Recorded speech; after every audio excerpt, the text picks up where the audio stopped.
Hello, everyone, and welcome to the Cinematic Schematic, the official podcast of thecinematropolis.com. I'm your host, Caleb Masters, and today I'll be continuing our special deadCenter 2019 coverage with an interview with the writer-director of one of my favorite films of the year so far, The Art of Self-Defense, Riley Stearns.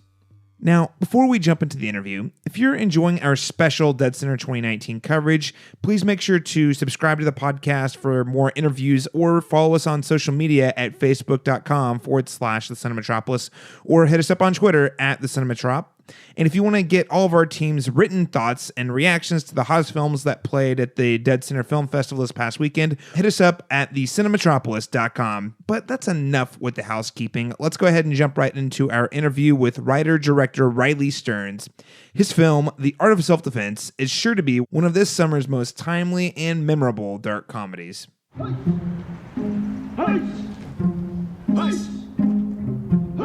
I want to sign up for classes. It's excellent news.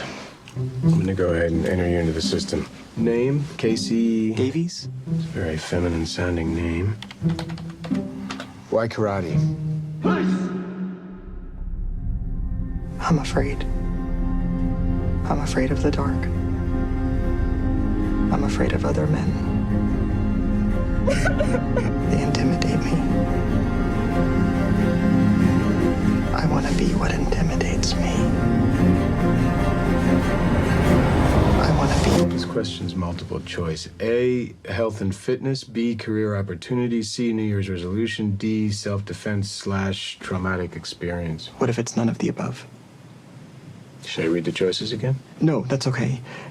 A, health and fitness. The dark comedy, The Art of Self-Defense, stars Jesse Eisenberg and is set in the world of karate.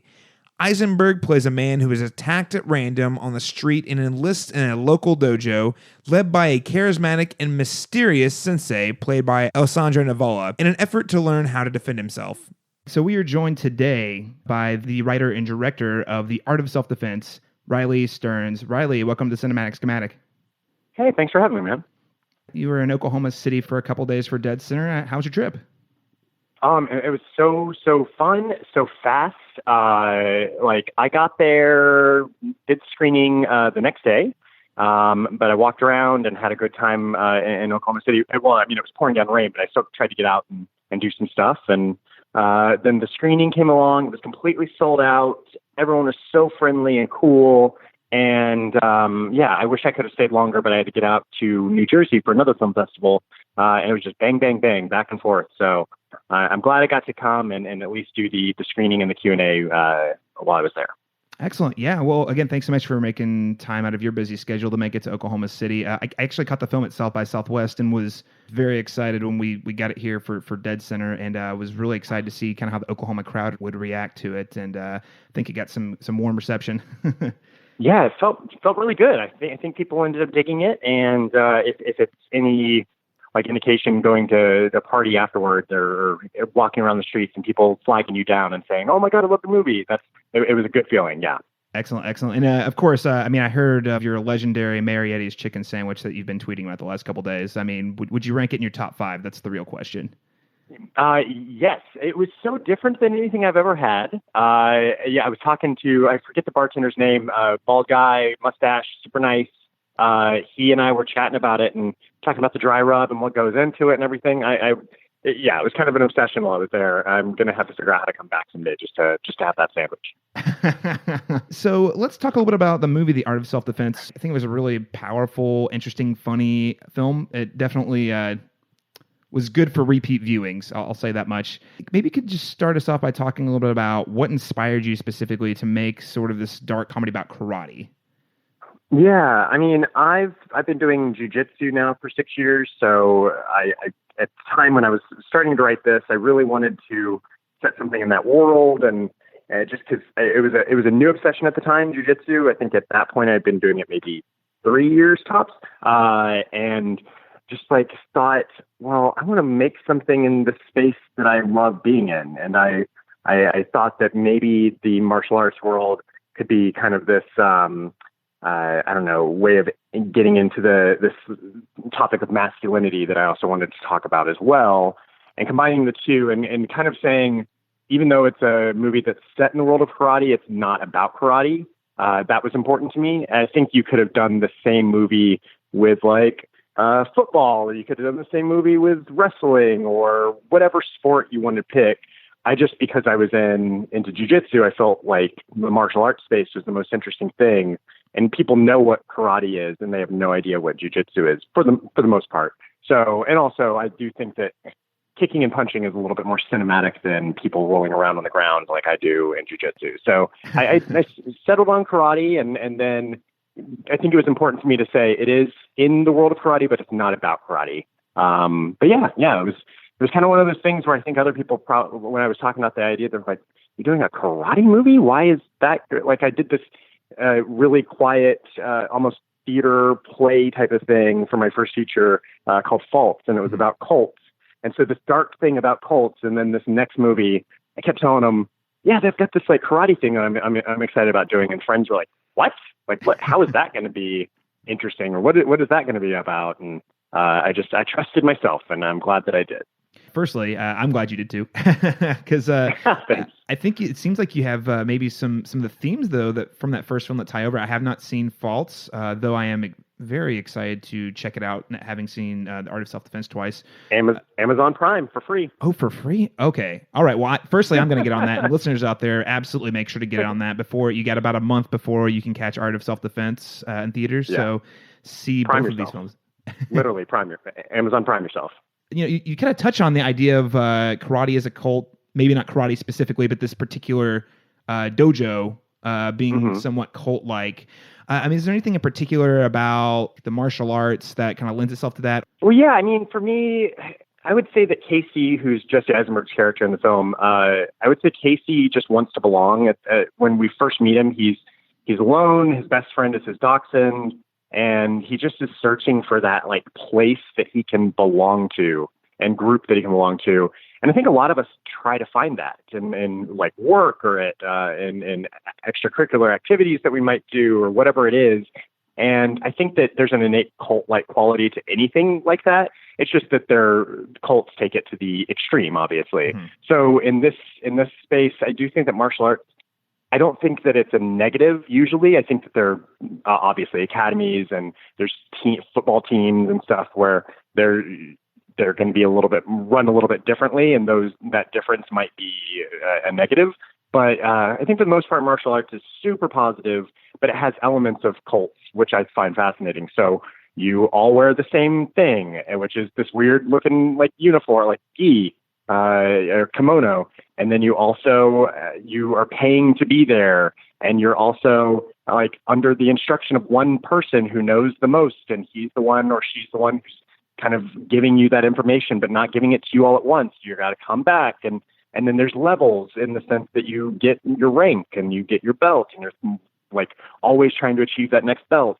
I do think that there's this weird kind of thing that goes along with cults that you find in martial arts, especially, which I thought was fascinating, and also think is kind of funny too. Like I have no delusions of the fact that I look like an idiot when I'm wearing a gi to somebody who has no idea what I'm doing. But I'm there for the right reasons. And so I just think though that making fun of that a little bit was fun for me. It's one of those things like, oh, I'm allowed to because I do it. Like I had somebody say that they felt like I was making fun of karate, and I'm like, yeah, but I do jiu-jitsu, man. I look just as weird and silly as everyone else does. So it's one of those things that I felt like I could make fun of. Yeah, no, absolutely, and I'm glad you mentioned that as well, because this is a dark comedy. And it is at moments it's pretty heavy at times, right? And it's a very dramatic, but it's also hilarious. As far as like the tone you were going for, did you set out to do like the drama angle, or did you kind of set out to do more of the dark humor piece? Was that something you were always going for? Or did that just kind of evolve out of the story you wanted to tell? Dark comedy is my favorite thing to do. I when I was starting to make shorts, I made one that was a straight horror, like kind of psychological horror thing that was like 10 minutes long. It wasn't very good at all. But I kind of learned a lot while I was making that. And one of the things that I learned was I can't make something that isn't funny. Like, or not to say like everything I make is funny, but no, I can't. I'm not excited by making things that don't have a sense of humor to them or subvert some expectations, whether it's through comedy or visuals or whatever it is. And I think that once I made my short, The Cub, which you can find online very easily if you just search my name or The Cub or whatever, that one felt so right. And that tone is exactly like it's a baby version of The Art of Self-Defense. It's 5 minutes long, and it really kind of, I think, just encapsulates how I like to go about things. And with Faults, I wish I could have at the time pushed it even further into this space. It's definitely a dark comedy and definitely weird and everything, but I think it's a little bit more grounded than things I'm going to be doing in the future and The Art of Self-Defense. But it was one of those things where I had to make something first that showed that I could balance that tone so that people could trust me. And then with The Art of Self-Defense, I wrote that script, and it's like you said, it starts as one thing. It's very funny, hopefully in the beginning, and then it turns very dark. But I wanted that through line of comedy all the way through. And I think that even in the horrible, or violent moments or super serious moments, there's always chuckles in the audience. And whether that's from uncomfort or that they actually think something's funny, I think that that's important to me. And I think it's only going to continue to go down that line from now on. I think it's a really interesting way to tackle some of the themes. I know toxic masculinity, of course, being one of the really big ones in The Art of Self-Defense. So as far as like the toxic masculinity, was there anything in particular about that you said, I want to make a movie about this because X, Y, Z? Yeah, I think I was just feeling those feelings, and I think every guy feels those feelings, but to a certain extent. And the only thing is that guys don't talk about those feelings. So I was feeling like, who am I as a man? Like society says a man is A, B, and C. I don't feel that stuff, but I also do. Don't consider myself like, I don't know. Like I just didn't feel like I fit into this mold of what society was telling me. And I kind of was grappling with that. And then also was at the same time doing jiu-jitsu, and I felt like blending those two together was the way to kind of go about things. But yeah, it's one of those things where in retrospect, it's like, yeah, well, it makes perfect sense to put those things together. But when I was making it, it felt really weird, and I was unsure if this was the right way to do it.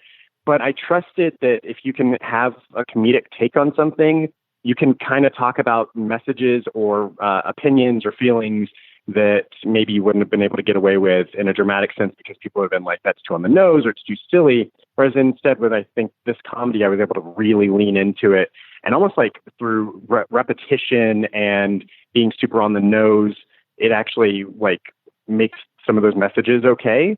And I never wanted the film to feel preachy or anything like that. And I don't think it does. But it's definitely very clear about its opinions on these things. And there was a quote around the time that I was writing the script, and I was actually putting together I think it was finished with the script, and I was putting together the packet that kind of I was going to send out to my agents, and they were going to send to producers, like director's statement with some images and stuff. And I found this quote from Tom Hardy that year where he had talked about how he was afraid of other men and he was afraid to go to the gym and work out because he just didn't feel like he really fit in or belonged, but that he became an actor because he felt like he could that he could become those people. He could kind of like pretend to be a masculine person. And even just hearing a guy like him, who I never would have thought felt that way, to hear that he feels those feelings, I was like, okay, we're onto something. I know that other guys feel this, and so I just really like leaned into it and hoped that those feelings would feel universal. Yeah, absolutely. I think that's certainly a topic that's more relevant today than ever before, at least in recent years. I think it seems pretty relevant. Now, I do want to change gears a little bit here and talk a little bit about your casting. And now you've assembled a really top-notch cast. Of course, you have Jesse Eisenberg in the lead. You have Imogen Poots, Alessandro Nivola. I mean, just a really great trio of folks in this movie. Writing the script, were there any particular people you had in mind, or were these people you were kind of eyeing pretty early on in your casting process? I mean, with Jesse, so first of all, I actually try, especially right now, or with the first two films, I tried very much not to write for a specific person. The exception was on Faults. My ex is Mary Winstead, and so I was like, I know that I'm writing for her. And so like I was able to kind of envision that, and I knew she was going to do it, and that's great. And so you can play to somebody's strengths or weaknesses or whatever, although she doesn't really have any weaknesses as an actor. So it was just playing to her strengths.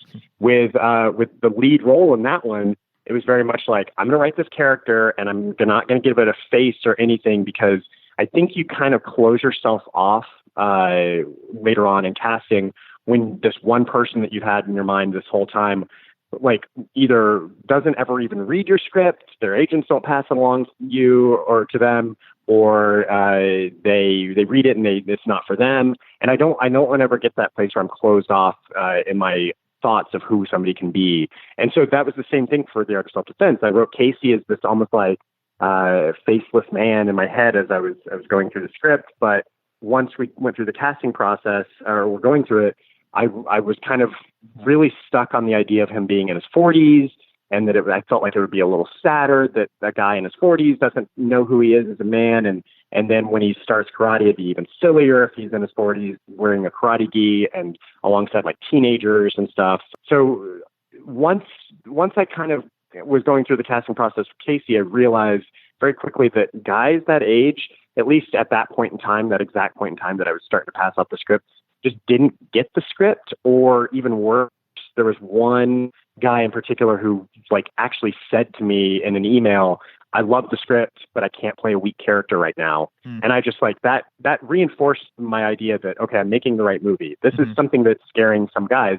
And we kind of went back to the drawing board at a certain point, and I thought, okay, let's go after younger crew of people that maybe will understand it in a different way. And the first person, when we kind of went back to the drawing board, that we talked about was Jesse Eisenberg. My agents are like, I'm at the same agency. They sent it to him and he just got it, and it made sense. Our first conversation was like I want to say like a week later. He and I met up at a coffee shop here in LA. We talked and we just hit it off, and I knew that he was the character. And that's a really great feeling. Like I go all this time without having a face to this name, and now all of a sudden that's your character, that's your lead actor. And then as soon as he was on, I talked to Imogen Poots, who he had worked with before, but also she's at the same agency as me, and she knew that she was the right person, and so she was super easy to cast. I was such a huge fan of her, especially in Green Room. And then Alessandro, the sensei character, was the trickiest one to do because we were up to the wire, or down to the wire, and I was in Kentucky prepping the film. 3 days out, we cast Alessandro. Wow! And again, it was one of those things where I think guys were afraid of that role, and rightly so, particularly the time frame that we had and in their prep for the role. But I almost knew that Alessandro was the perfect guy for the role when he wasn't afraid of that, or at least he didn't tell me those fears.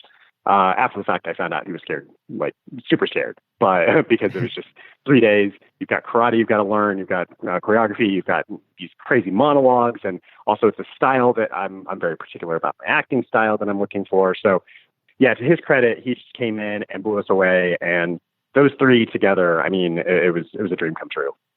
So I think we're about to wind down our interview here. And again, thank you so much for your time. When can our listeners expect to see the movie? Cool. Yeah. I mean, we're very fortunate that, our response at South by was amazing. And we've been playing festivals since then that it just kind of keeps getting more and more exciting to release it to a wider audience. But Bleecker Street, my distributor, has been on board since the very beginning. And they see the response, and they are really excited about releasing it to as many people as possible, even though we're an independent film. And so July 12th will be in LA, New York, San Francisco, and Austin.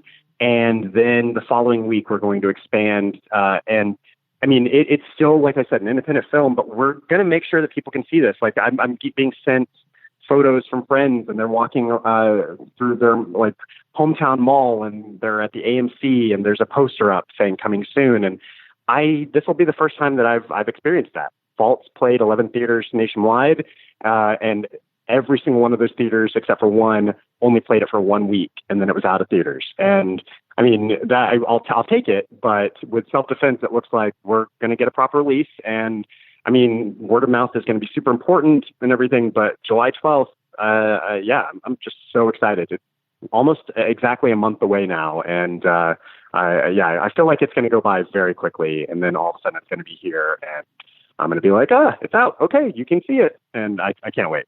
Oh, well, yeah, absolutely. And again, congratulations on getting the film distributed. It sounds like a pretty wide release. A movie like this, for me, and I think a lot of our listeners out there, this is a good palate cleanser in between all the big blockbusters to get something a little more challenging, a little more interesting, a little smaller. So I think this is the perfect film to catch in between your blockbusters this summer. And yeah, and just also as an aside, I'll say, too, our opening weekend is going to be really great for independent films. So you guys can go and see not only my movie, but The Farewell that A24 is releasing, which I hear is incredible, and I can't wait to see it. And then there's Lynn Shelton's The Sword of Trust as well that opening weekend. There are going to be so many good opportunities to see independent film this summer amongst all the blockbusters. So definitely make sure that you try to see one of those. It's like you go to a film festival to see a documentary because those documentaries aren't going to necessarily get theatrical distribution. During the summertime, try to see an indie. Like, change it up. Yeah, 100%. Especially like go catch the indies all summer long, and support independent film. We're really passionate about here at the Cinemetropolis. Riley, before we close out the interview, is there anything else you would like to add about the art of self-defense for our listeners today? Not necessarily. I'm really anxious to see what the audiences think of it. I don't make movies just for myself. Like, I think a lot of directors try to say, as long as I'm happy, like, I don't care what anyone else thinks. I made the movie for me. I made the movie for myself, but I also hope that people like it too. And I hope that people get a chance to see it. We do this because it's a communal thing. I want people to be able to go to the theater, see a movie with friends, have fun, talk about it afterwards. And I'm just really looking forward to seeing that happen with this film, hopefully. So everybody, make sure to keep your eyes peeled for The Art of Self-Defense. This has been Riley Stearns, the writer-director of the film. Thank you so much for joining the Cinematic Schematic today. Thank you very much for having me. And to you listeners out there who enjoyed our talk, make sure to stay subscribed to the Cinematic Schematic podcast for more interviews and film analysis-driven insights. Or you can also hit us up on social media, on Facebook at facebook.com/Cinemetropolis, or on Twitter at the Cinemetrop. And lastly, you can read all of our essays covering deadCenter and the most interesting films of this summer by heading to our website, thecinemetropolis.com. Thanks so much for tuning in to this special Cinemetropolis interview.